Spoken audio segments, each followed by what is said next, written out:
Blake Lively. Okay, I have not finished reading all of this, but I read a good portion of this last night. Still have a little bit left. And I want to give you some of my thoughts. One of the big things that I kept asking myself here, and I've asked myself this for a while, was the lack of reference to New Jersey in this, right? They make mention of it, that most of the filming occurred in New Jersey, and therefore most of the behavior, or alleged behavior, occurred in New Jersey. But I was like, well, why is nobody arguing New Jersey in the alternative here? If you're not going to apply California law, then here you go. That was never, yeah. And now, that thought process, somebody's probably feeling bad about that because, so FEHA is a California law. And there's something similar in New Jersey. I'm not overly familiar with it. It's called LAD. Law of maybe discrimination. I don't know. Too early in the morning for me. Anyway, similar and potentially maybe even easier from what I was Googling than doing the CRD and everything. There were some ways around that. So maybe the CRD filing, saying California law sounds better. PR, maybe that's what they were going for. Maybe this is all just PR. That would be odd to me. But I suppose there's a world where they discuss this with their client and the client liked the sound of Hollywood, California better. Or, California, Harvey Weinstein, entertainment industry. I don't know.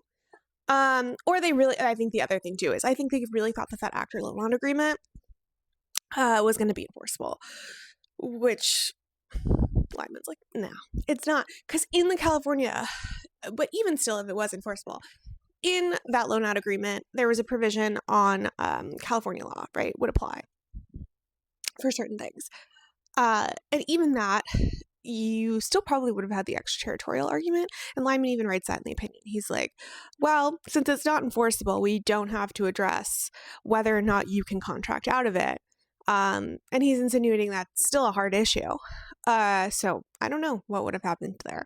But the statute of limitations on the LAD is 2 years. So, yeah. From the activity, unless it's continuous, which I guess maybe somebody could try to say with the retaliation, but I don't know. Even Lyman tries to kind of separate the two, which I thought was good from an insurance perspective. But yeah, that was an interesting one.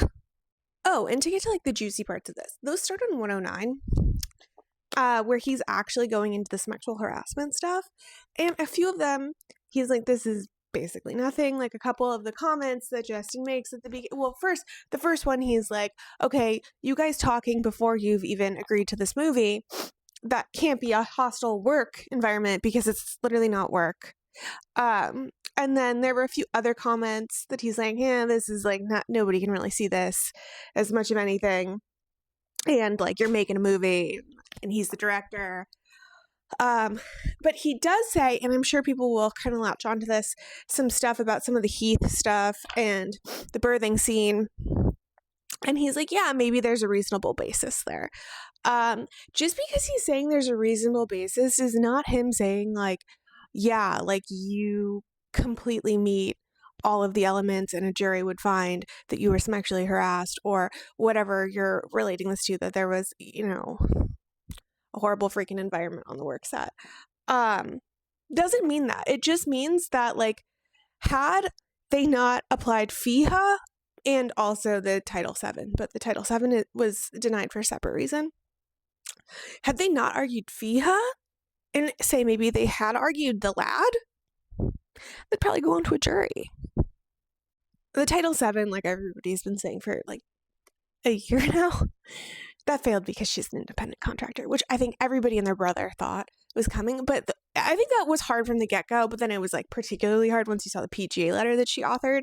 And she's like, yeah, I did all these things and this is how much control I had on set. I do wonder when her lawyers first saw that PGA letter, because yeah, because you could be doing your due diligence. She could say I wrote this letter to the PGA, and you could think maybe, I guess, not a ton about that, especially when you've got 10 million other things going on. And then when you actually sit down and you read it, you go, oh, you claimed you did everything. you have substantial control over your work environment of how you want to work. Yeah. We're going to have some issues there. I'm still going through it, but the lad stuff just keeps pinging in my head.